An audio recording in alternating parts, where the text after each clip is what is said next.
चर वाले रैखिक समीकरणों में हमने एक विधि से समीकरण हल करना पहले सीख लिया, जिसमें मुख्य विधि थी अपनी ग्राफ विधि यानी आलेख विधि।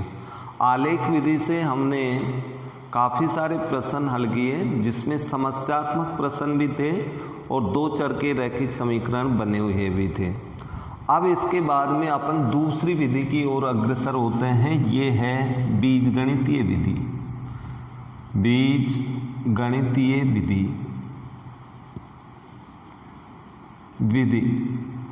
बीजगणितीय विधियां वैसे तो आपकी प्रश्नमाला के अंदर मुख्य रूप से 3 प्रकार की हैं, लेकिन 4 प्रकार दे रखे हैं आपको।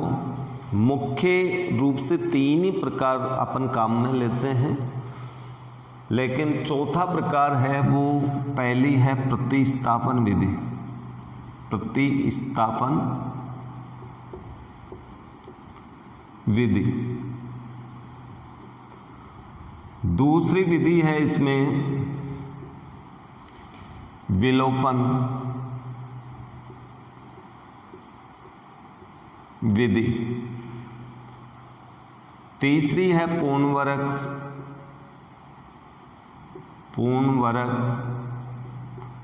विधि और चौथी है इसमें वज्रगुणन विधि।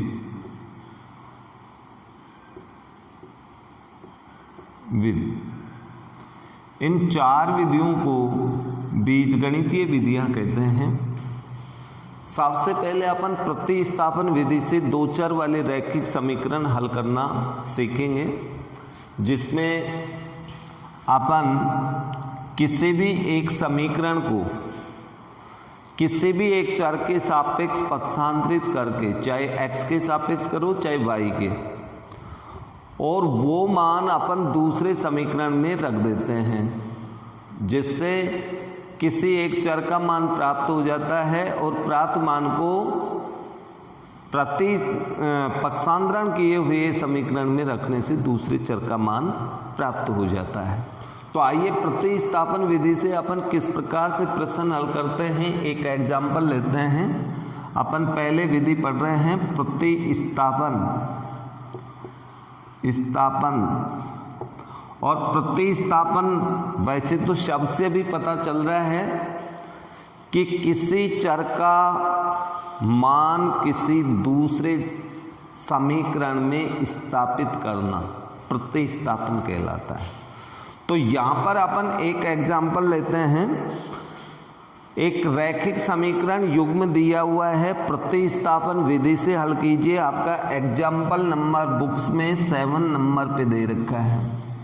एग्जाम्पल 7 जो है 7x - 15y बराबर 2 एक समीकरण, और दूसरा समीकरण आपको दे रखा है इसमें x + 2y बराबर 3। ये 2 समीकरण आपको दे रखे हैं, समीकरण युग्म, और प्रतिस्थापन से हमें इनको हल करना है। तो प्रतिस्थापन विधि से हल करने के लिए यहाँ पर किसी भी एक समीकरण को एक चर वाले पद के सापेक्ष पक्षांतरण करें। जैसे समीकरण नंबर 2 में x का मान ज्ञात कर लेते हैं पक्षांतरण से। हल करते समय आप क्या करेंगे, x के सापेक्ष दूसरे समीकरण को पक्षांतरित करें तो 3 2y माइनस का हो जाएगा।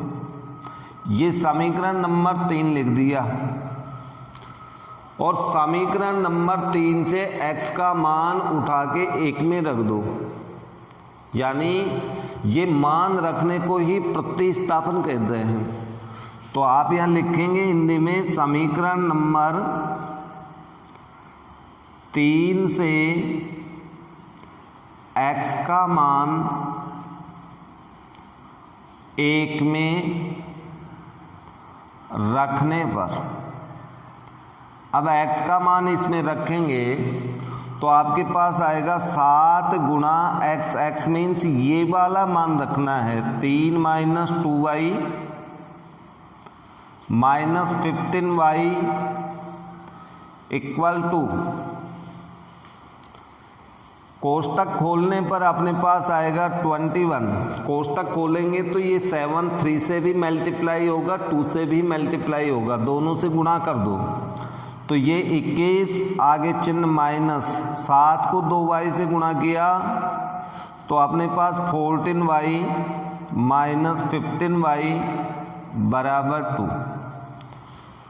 कुल मिलाकर के y के पद देखिए कितने हो गए अपने पास। अब आगे हल करेंगे तो 21 माइनस के 14 और माइनस के 15 जोड़ने पर माइनस के 29y बराबर 2।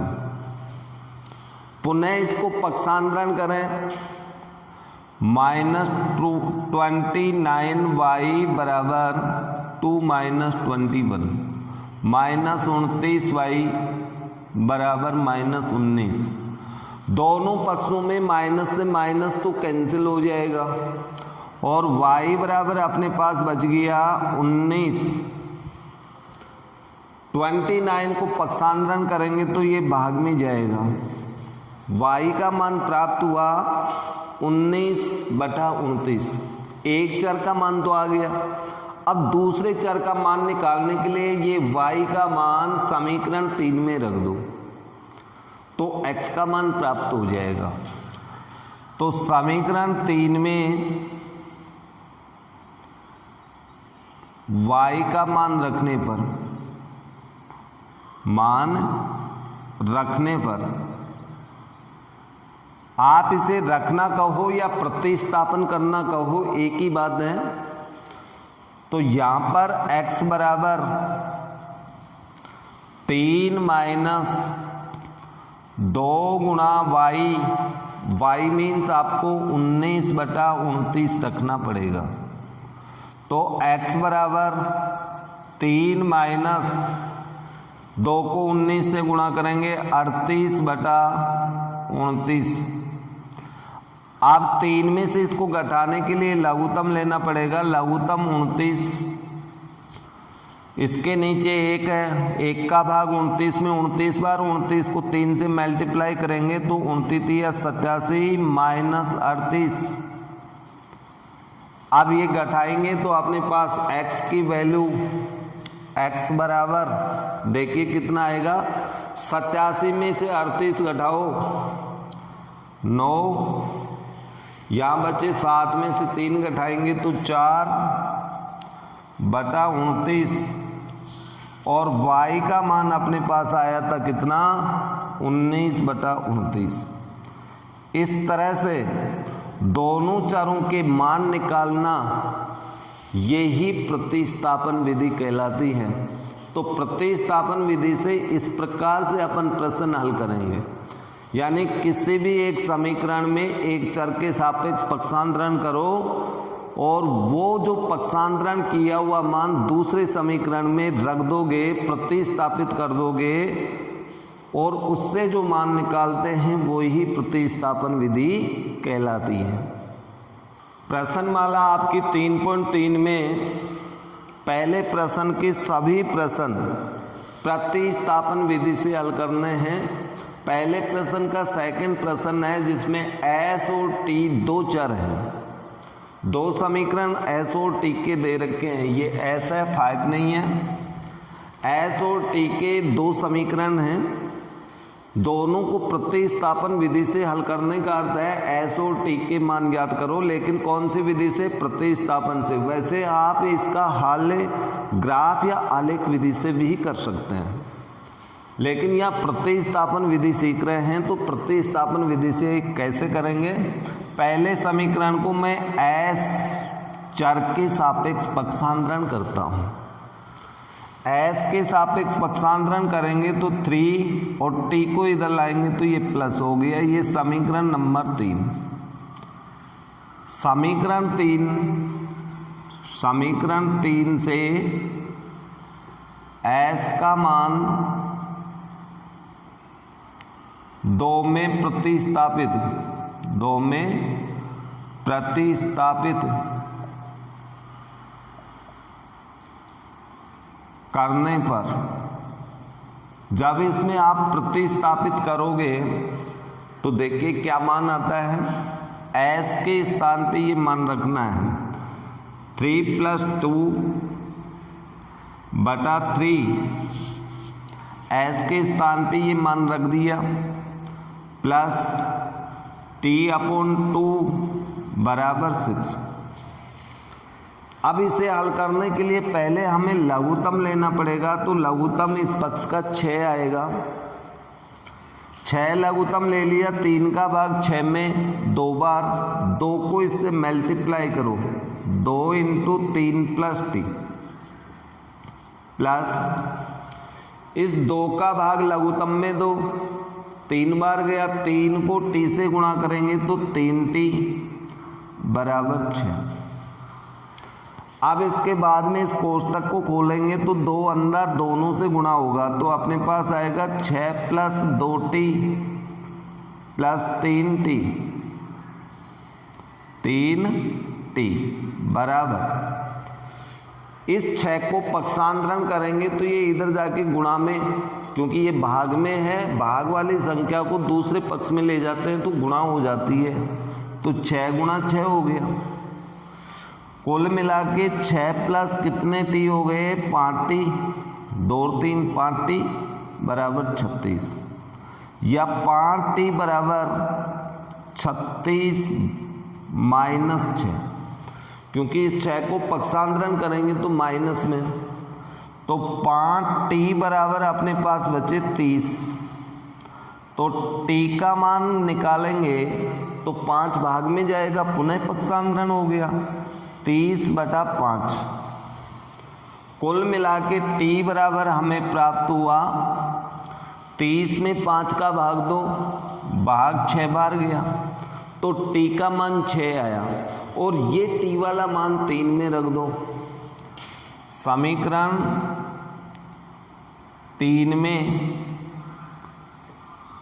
t का मान रखने पर, t का मान रखने पर, जब t का मान इसमें रखेंगे तो देखिए s का मान आएगा, s = 3 प्लस t आ गया, t की जगह आपको 6 रखना है, तो अब s का मान कितना हुआ 9, और t का मान कितना आया था 6। इस प्रकार से ये विधि हो गई आपकी प्रतिस्थापन विधि।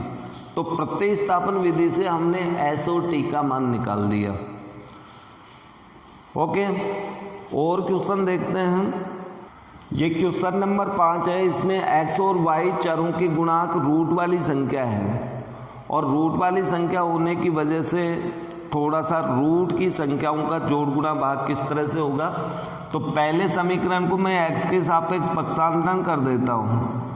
2x बराबर, इसको पक्षांतरित करेंगे तो ये माइनस में जाएगा, इधर तो 0 है ही, -√3y, या फिर x बराबर, सिर्फ x का मान निकालना है, x बराबर निकालेंगे तो √2 भाग में चला जाएगा, -√3/√2y। ये समीकरण नंबर 3। अब समीकरण नंबर 2 से x का मान 3 में प्रतिस्थापित कर दो। करने पर जब ये दूसरे समीकरण में मान रखूंगा तो देखिए क्या आता है, √3 गुणा x का मान ये है तो चिन्ह सहित गुणा करना, -√3/√2y -√8y = 0, या फिर इसको इससे मल्टीप्लाई करेंगे तो -3/√2 प्लस को माइनस से गुणा किया, चिन्ह माइनस, √3 को √3 से गुणा किया तो रूट हट गया, बटा √2 ऐसे के ऐसे y माइनस √8 y बराबर 0। अब इसका भी अपन लघुत्तम ले लेते हैं। लघुत्तम हमारे पास √2 आएगा, तो ये माइनस का 3y माइनस, इसके नीचे 1 है, 1 का भाग √2 में देंगे, √2 बार, √2 को √8 से गुणा करेंगे तो √16y आएगा बराबर 0, या माइनस 3y माइनस √16 का मान होता है 4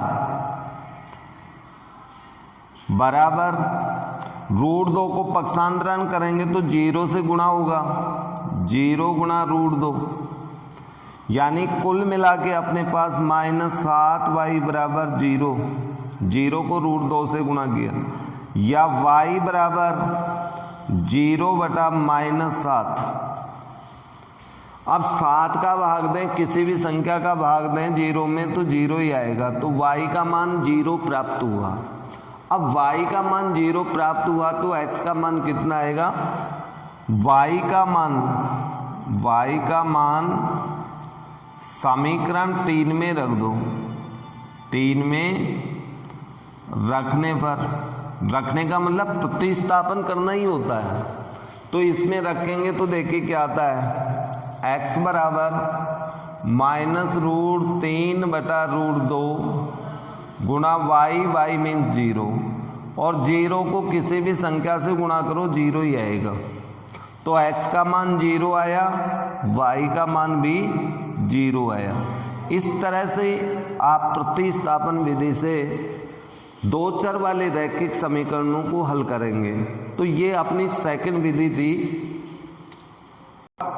क्वेश्चन नंबर 2, जिसमें दो समीकरण दे रखे हैं, कहा गया कि इनको हल कीजिए। अब हल करने के लिए तो अपने पास एक विधि तो आलेख विधि थी, दूसरी विधि अपन सीख चुके कौन सी, प्रतिस्थापन। तो आलेख विधि से तो तभी करेंगे जब आपसे ये कहा जाए कि आलेख या ग्राफ विधि से हल करें, अन्यथा फिर बीजगणितीय विधियों का ही प्रयोग किया जाता है। तो यहाँ पर अपन बीजगणितीय विधियों का प्रयोग करें तो एक विधि सीख चुके कौन सी, प्रतिस्थापन। तो प्रतिस्थापन विधि से मैं पहले इनको हल कर देता हूँ।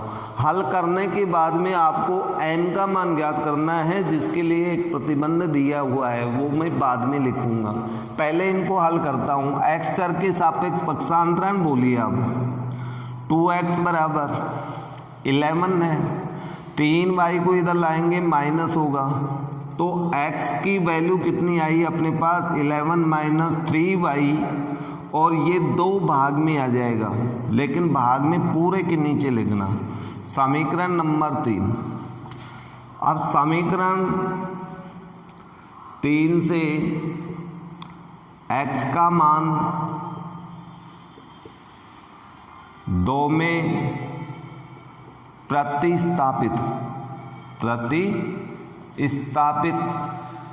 कल प्रॉब्लम के कारण ये पूरा प्रिंट नहीं हो पाया, तो मैं अब आपको समझा देता हूँ। x के सापेक्ष पक्षांतरण किया, ये प्राप्त हो गया।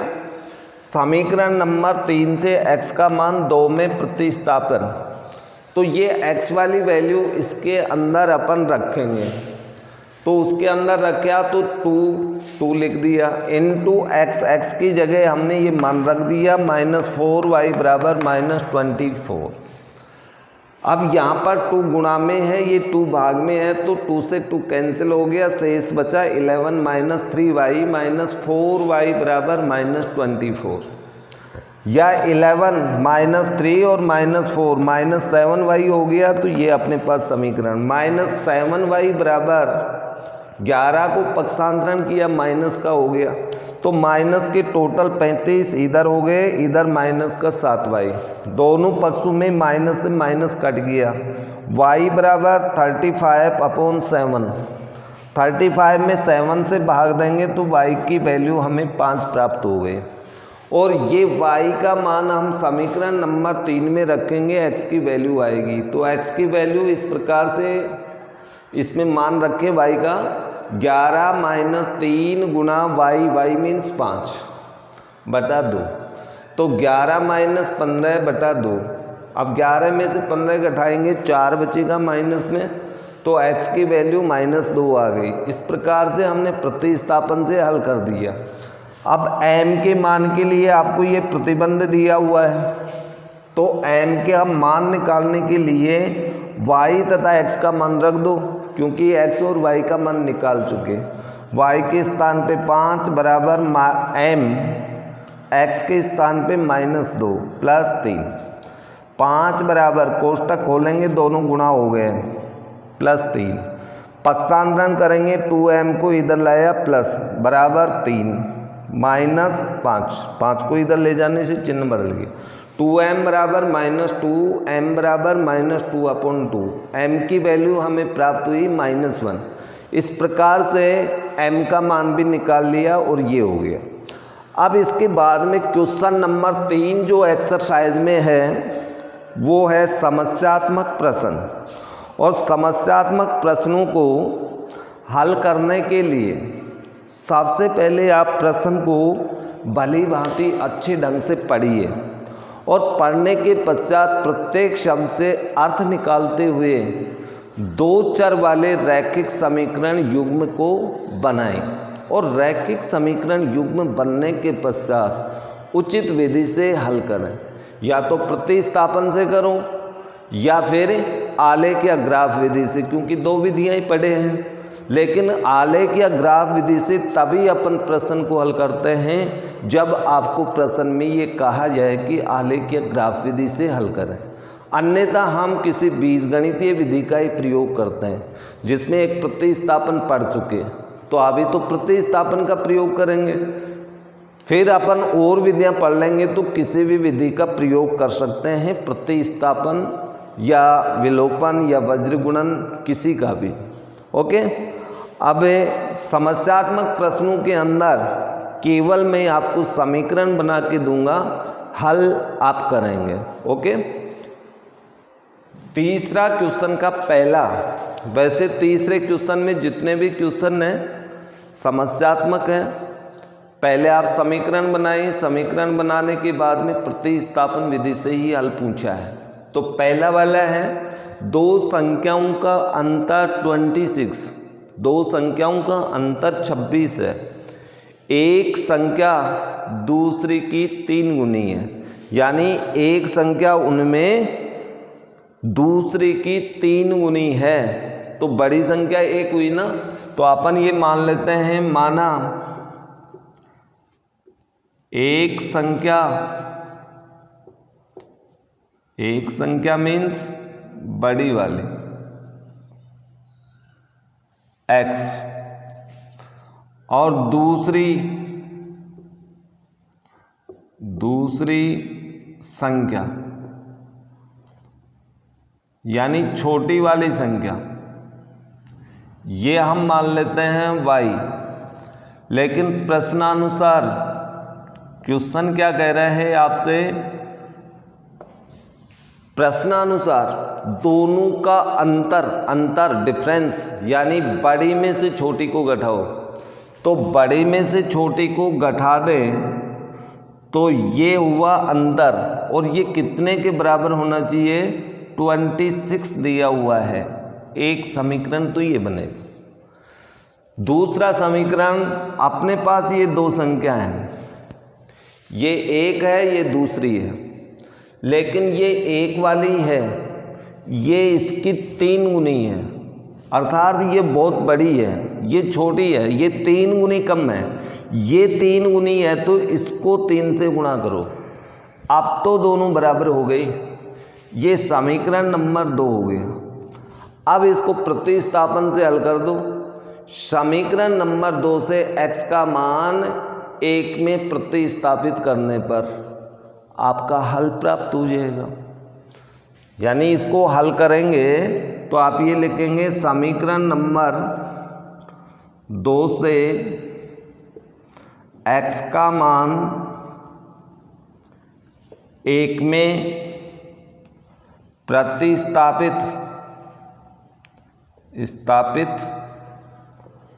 करने पर जब एक में आप मान प्रतिस्थापित करोगे तो आपको ये प्राप्त होगा 3y, x के स्थान पे 3y रख दिया, माइनस y बराबर 26। तो यहाँ से अपन घटाएंगे 2y बराबर 26, तो y की वैल्यू प्राप्त हो गई 26/2, तो y बराबर आ गया 13। y का मान तो प्राप्त हो गया। अब ये y वाला मान समीकरण 2 में रख दो। y का मान समीकरण 2 में रखने पर 2 में रखा तो x बराबर 3 इंटू वाई मीन्स 13, तो x बराबर 3 को 13 से गुणा करें तो 39 प्राप्त हुआ। इसलिए एक संख्या तो आपके पास आ गई x मीन्स 39, और दूसरी संख्या मीन्स y, और y का मान हमें प्राप्त हुआ 13। तो ये आपका उत्तर होगा। यानी ये पूर्ण रूप से प्रतिस्थापन विधि से हल किया हुआ समस्यात्मक प्रश्न है। अब शेष प्रश्नों में मैं केवल समीकरण बना रहा हूं, आप लोग उनको हल करना। दो समपूरक कोणों में, सेकंड प्रश्न है, दो समपूरक कोणों में बड़ा कोण छोटे कोण से 18 डिग्री अधिक है तो उन कोणों को ज्ञात कीजिए। सबसे पहले आपको ये पता होना चाहिए कि समपूरक कोण उन्हें कहते हैं जिनका योगफल 180 डिग्री हो। तो हम यहाँ पर ये मान लेते हैं, माना एक कोण इसको मान लिया हमने x, और दूसरा कोण ये मान लेते हैं हम y। इसलिए प्रश्नानुसार कौन संपूरक हैं, कौन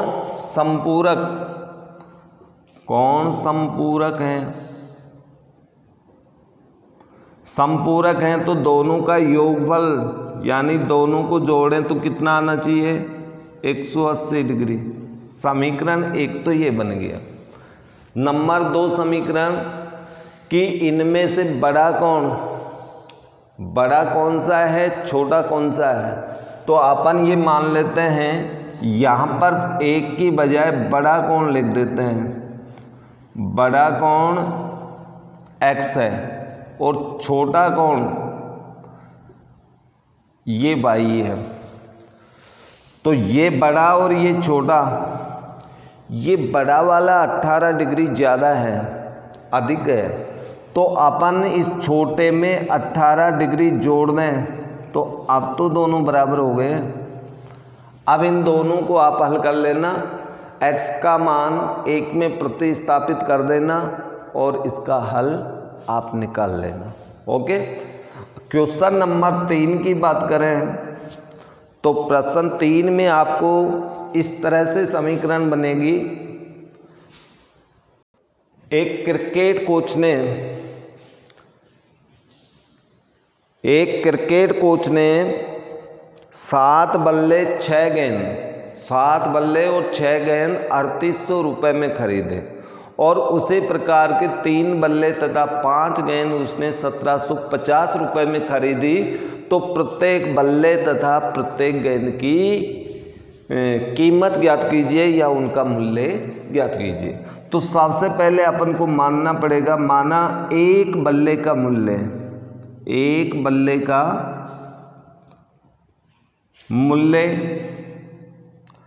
अब एक बल्ले का मूल्य अपन x रुपये मान लें और एक गेंद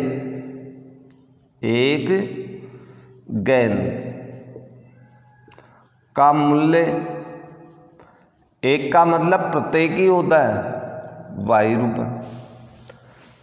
अब अपन ने पहले नंबर पे, पहली स्थिति में कोच ने कितने बल्ले खरीदे भाई, 7 बल्ले और 6 गेंद। जब एक बल्ले का मूल्य 100 रुपये हो तो 7 बल्लों का 700 हुआ कि नहीं, 7 से गुणा किया। यहाँ एक बल्ले का मूल्य x रुपये तो 7 बल्लों का मूल्य 7x होगा। तो 7 बल्ले खरीदे तो प्रश्नानुसार पहला समीकरण आपका ये होगा 7 बल्लों का मूल्य 7x और 6 गेंदों का मूल्य 6x। 7 बल्लों और 6 गेंदों का 6y, 6 गेंद और 7 बल्लों के कुल मूल्य को जोड़ें अर्थात प्लस करें तो अपने पास कितना आना चाहिए, 3800 आना चाहिए। समीकरण नंबर 1।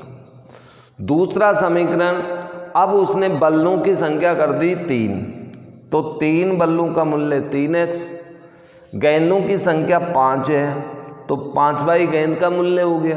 कुल मूल्य ये खरीदे गए 1750 में।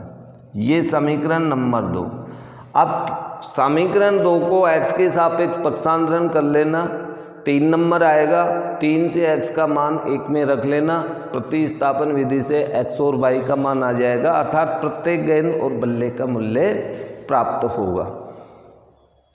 5वां प्रश्न है इसका कि एक भिन्न जिसके अंश तथा हर दोनों में 2 जोड़ दिया जाए तो उसका मान 9/11 हो जाता है, और यदि उसके अंश व हर दोनों के अंदर 3 जोड़ा जाए तो भिन्न का मान 5/6 हो जाता है। तो वह भिन्न ज्ञात कीजिए। अब देखो, अपन कोई भी भिन्न संख्या लिखते हैं तो उसके अंदर एक ऊपर संख्या लिखते हैं, एक बटे में नीचे। ऊपर वाले को अंश बोलते हैं, नीचे वाले को हर बोलते हैं। तो सबसे पहले अपन को यही मानना पड़ेगा, माना अंश बराबर x और हर बराबर y मान लेते हैं, हर का मान y, इसलिए वह भिन्न। अब भिन्न का मान अपने पास होगा अंश बटा हर, यानी x और y का मान निकाल के इसमें मान रखोगे तब आपके पास उत्तर आएगा, क्योंकि हमें भिन्न का मान निकालना है, अंश हर नहीं निकालना। लेकिन भिन्न तभी प्राप्त होगी जब अंश और हर मालूम हो। तो प्रश्नानुसार पहले नंबर पे देखिए उसने क्या कहा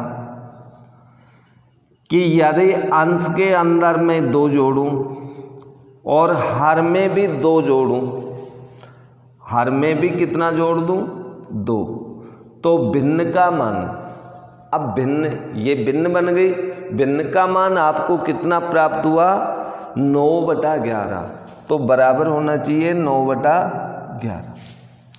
इसको हम वज्र गुणन करेंगे, 11 इससे गुणा हो जाएगा, 9 इससे, 11 को इससे गुणा करो, 11x प्लस 22 बराबर 9y प्लस 18। पुनः पक्षांतरण करो, 11x माइनस 9y, चारों को एक तरफ कर दिया, अचर एक तरफ, ये 18 माइनस 22 या 11x माइनस 9y बराबर 18 में से 22 घटाएंगे -4। ये पहला समीकरण, ये वज्र गुणन किया था यहाँ पर। इसी तरह से दूसरी भिन्न देखिए, यदि मैं अंश के अंदर 3 जोड़ूं और हर में भी 3 जोड़ूं तो भिन्न का मान 5/6 हो जाता है। तो भिन्न का मान 5/6 के बराबर। अब इसको भी आप वज्र गुणन करें तो 6x प्लस 18 बराबर 5 को इससे मल्टीप्लाई करोगे 5y प्लस 15। इसमें भी चारों को एक तरफ कर दो, 6x और 5y को इधर लाएंगे माइनस, इधर अपने पास 15 है, 18 को इधर ले जाएंगे तो ये माइनस, 6x माइनस 5y बराबर -3 शेष बचा। ये समीकरण नंबर 2। तो 2 समीकरण आपने बन गए। अब इन दोनों समीकरणों को आप प्रतिस्थापन विधि से हल कर लेना। वैसे आगे अपन विलोपन विधि भी पढ़ेंगे, वज्र गुणन विधि भी पढ़ेंगे, तो उन विधियों से भी आप इन प्रश्नों को वैसे हल कर सकते हो, उत्तर वही आएगा, लेकिन यहाँ पर प्रतिस्थापन से करवा रहा है तो प्रतिस्थापन से ही आप प्रश्न हल करेंगे। क्वेश्चन नंबर 6 एक समस्यात्मक प्रश्न है कि जैकब और उसके पुत्र की आयु से संबंधित 5 वर्ष बाद में, यानी वर्तमान से 5 वर्ष बाद में जैकब की आयु अपने पुत्र की आयु की 3 गुनी हो जाएगी, यानी 5 वर्ष बाद में। लेकिन 5 वर्ष पूर्व अर्थात 5 वर्ष पहले जैकब की आयु अपने पुत्र की आयु की 7 गुनी थी। दोनों की वर्तमान आयु ज्ञात करो। अब दोनों की वर्तमान आयु ज्ञात करें तो सबसे पहले आपको ये मानना पड़ेगा, माना जैकब की वर्तमान आयु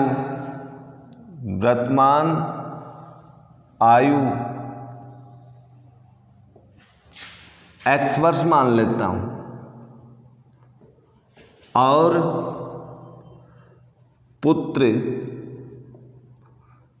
की वर्तमान आयु ये y वर्ष मान लेता हूं। ये वर्तमान में हो गए।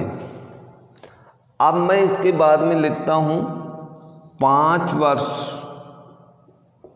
बाद जैकब की आयु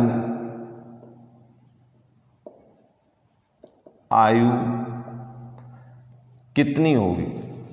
जैसे वर्तमान में आपकी आयु 15 वर्ष है, वर्तमान में आपकी आयु 15 वर्ष है, तो 5 वर्ष बाद कितनी होगी भाई? 20 होगी। क्या किया आपने? 5 जोड़ दिए, तो वर्तमान में 5 जोड़ दो। तो यहाँ वर्तमान में ये है तो इसमें ये 5 जोड़ेंगे तो कितना होगा? x + 5 वर्ष, इतने वर्ष हो जाएगी। इसी तरह से पुत्र की 5 वर्ष बाद पुत्र की आयु, ये भी y में 5 जोड़ दें, दोनों की 5 वर्ष बाद हो गए। इसी तरह से 5 वर्ष पूर्व जैकब की आयु, अब जैकब की आयु कितनी होगी भाई? 5 वर्ष पहले, जैसे आज आपकी 15 है तो 5 वर्ष पहले कितनी थी? 10, घटाया ना 5, तो वैसे ही इसमें से वर्तमान में से 5 घटा दो, वर्ष हो गए। अब 5 वर्ष पूर्व पुत्र की आयु कितनी होगी? y - 5 होगी। ये 5 वर्ष पहले की हो गई। लेकिन प्रश्नानुसार अपन को समीकरण तो एक तो इससे बनाना है, एक इससे बनाना है। एक 5 वर्ष बाद में, एक 5 वर्ष पहले। 5 वर्ष बाद में देखिए जैकब की आयु तो थी x + 5 और पुत्र की थी y + 5, लेकिन जैकब वाली आयु पुत्र की आयु से 3 गुनी है। ये वाली 3 गुनी है, ये वाली 3 गुनी कम है, तो ये 3 गुनी कम है तो इसको 3 से मल्टीप्लाई करो, बराबर हो गई।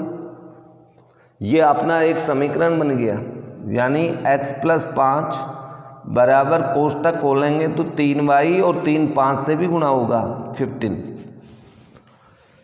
पक्षांतरण करो चारों को एक तरफ, -3y बराबर 15 है, 5 को उधर ले जाएंगे माइनस होगा, यानी x - 3y बराबर 10।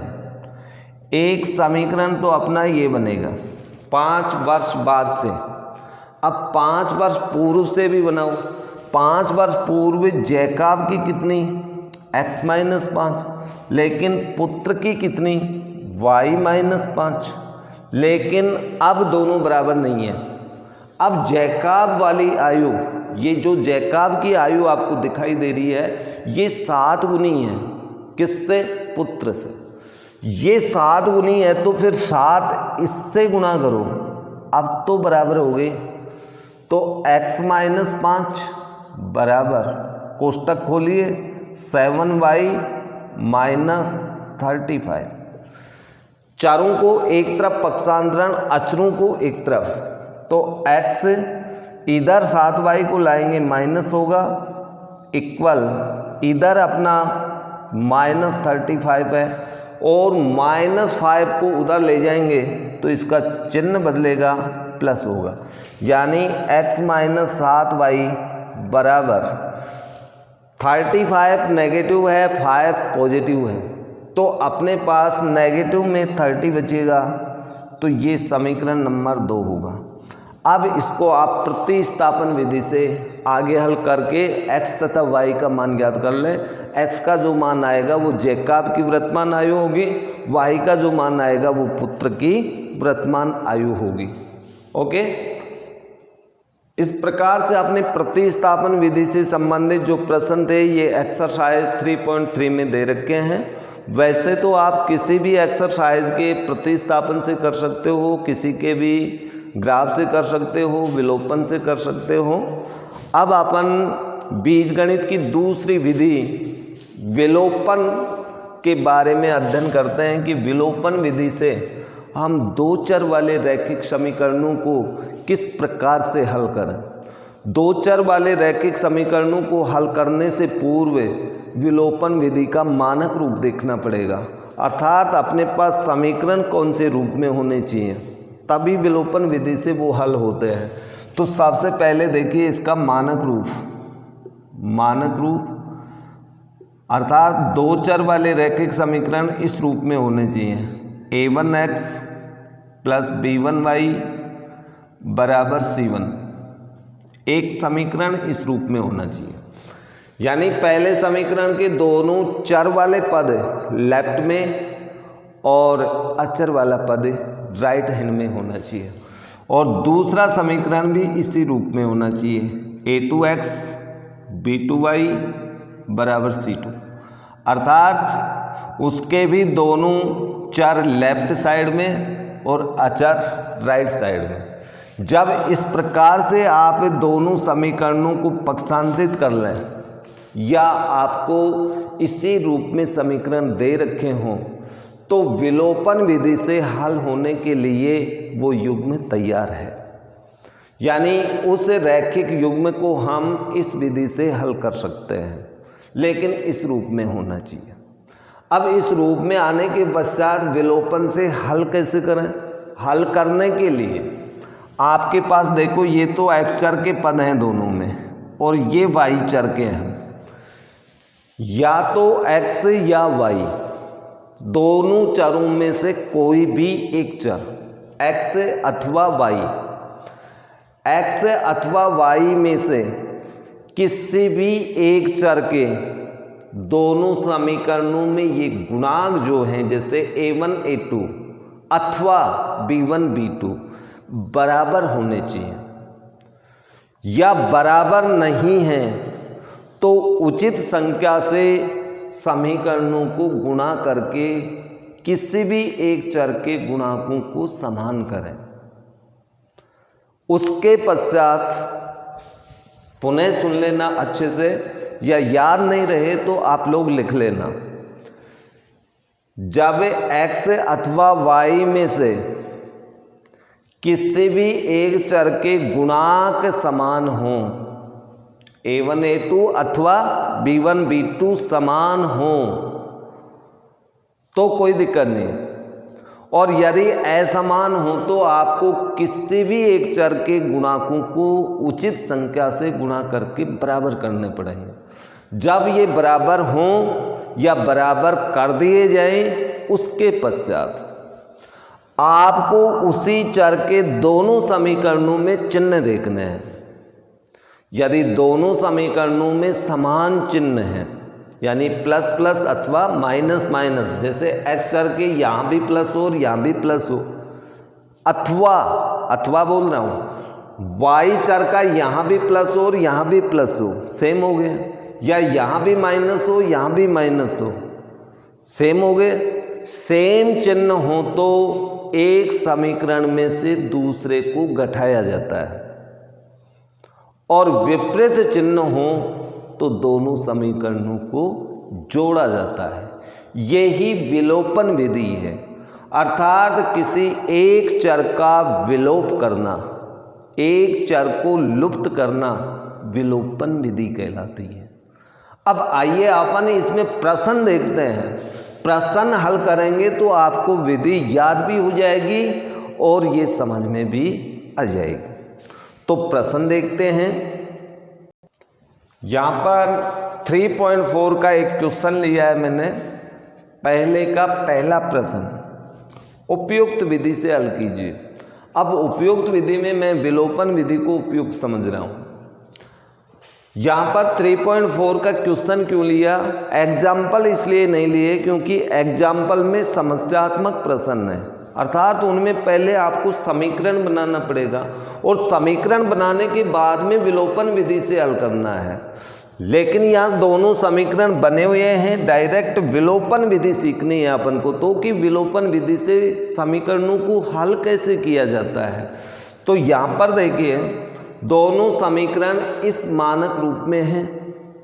भाई दोनों का मानक रूप देखिए, दोनों चर लेफ्ट में हैं, अचर राइट में है। दोनों चर लेफ्ट में, अचर राइट में, तो मानक रूप है विलोपन का। अब हम देखते हैं x का गुणांक इसमें 1, इसमें 2 बराबर नहीं है। चलो y का देख लो, इसमें 1, इसमें -3। तो नहीं तो x के गुणांक दोनों में समान, नहीं y के, तो या तो x के गुणांक समान करो या y के। अब ये गुणांक समान करने के लिए हमेशा उचित संख्या से गुणा ही करना पड़ेगा। y के गुणांक समान करना चाहते हो तो इस समीकरण को आप 2 से गुणा कर दो। समीकरण नंबर 1 को हमने कितने से गुणा कर दिया? 2 से। 2 से गुणा करोगे तो प्रत्येक पद गुणा होगा। चलो इसको गुणा कीजिए आप। 2x, 2 से y को भी करेंगे 2y बराबर 5 को 2 से करेंगे तो 10। लेकिन जैसे ही गुणा करेंगे तो समीकरण 1 नहीं रहेगा, ये समीकरण बदलेगा, यानी ये हो गया 3 नंबर। अब समीकरण 2 में देखो x का गुणांक 2, इसमें देखो 2, सेम है, दोनों सेम हो गए ना। तो यहाँ पर अपन समीकरण 2 को इसके नीचे लिख देता हूँ, -3y बराबर 4, ये 2 नंबर। अब इन दोनों को जोड़ना अथवा घटाना है। इसके लिए अब आपको जिसके गुणांक समान किए उसी के चिन्ह देखने पड़ेंगे। तो यहाँ भी प्लस चिन्ह, यहाँ भी प्लस चिन्ह, समान चिन्ह, समान चिन्ह है तो आप लिखेंगे घटाने पर, यानी 3 में से 2 को घटा रहा हूँ, तो फिर घटाएंगे तो नीचे वाले के चिन्ह बदलेंगे। बदला हुआ चिन्ह नीचे, ये माइनस है तो ये क्या हो जाएगा प्लस, इसको प्लस मत कर देना, बदला हुआ चिन्ह नीचे। ये 4 प्लस का है तो बदल देंगे चिन्ह माइनस। ठीक है, चिन्ह बदलने का मतलब ही हो गया घटाना। अब देखो 2x प्लस का 2 माइनस का, दोनों को जोड़ेंगे तो ये तो 0 हो गया, कट गया। करना तो जोड़ी है, घटाने का काम तो चिन्हों से हो चुका। अब इसके बाद में 2y 3y प्लस का है, बदला हुआ चिन्ह देखना, 2 प्लस का 3 प्लस का, तो टोटल कितने y हुए? 5y प्लस के। आगे आ गया इक्वल 10 प्लस का 4 माइनस का, 10 में से 4 घटा देंगे तो कितना बचेगा? 6। तो y बराबर अपने पास कितना आएगा? 6/5। ये y का मान प्राप्त हुआ। अब ये y का मान समीकरण 1 में रख दो। y का मान 1 में रखने पर, जब 1 में रखेंगे अपन y का मान तो देखो कितना प्राप्त होता है। 1 में रखो, ये 1 नंबर है। x प्लस वाई मीन्स 6/5 बराबर 5। इसमें पक्षांतरण कर दो, x बराबर 5, 6/5 को इधर लाएंगे माइनस, लघुत्तम लेके हल करो, लघुत्तम 5, तो इसके नीचे 1 है तो ये आ जाएगा 25 - 6। x बराबर 25 में से 6 घटाएंगे तो 19/5 और y की वैल्यू आई थी हमारे पास 6/5। इस प्रकार से x और y के मान क्रमशः 19/5 और 6/5 आपका उत्तर होगा। तो इस प्रकार से जब रैखिक समीकरण युग्म को अपन हल करते हैं तो वो विधि कहलाती है विलोपन विधि। ओके, वैसे आप लोग यानी आप लोग कोई भी क्लास को ऑनलाइन देखते हो, सिर्फ देखते हो मोबाइल में, लेकिन उस पर कार्य नहीं करते। देख कर के देखते भी आप इतना ही हो, 1 मिनट 2 मिनट 5 मिनट 10 मिनट अधिकतम। आपका वीडियो कम से कम भी 50 मिनट 45 मिनट का आ रहा है। यदि प्रत्येक स्टूडेंट 50 मिनट उसको पूरा देखे और देख कर के यदि उसके ऊपर वर्क कार्य करे तो आप लोगों को ये अच्छे से समझ में आए और किसी प्रकार की दिक्कत भी नहीं होगी।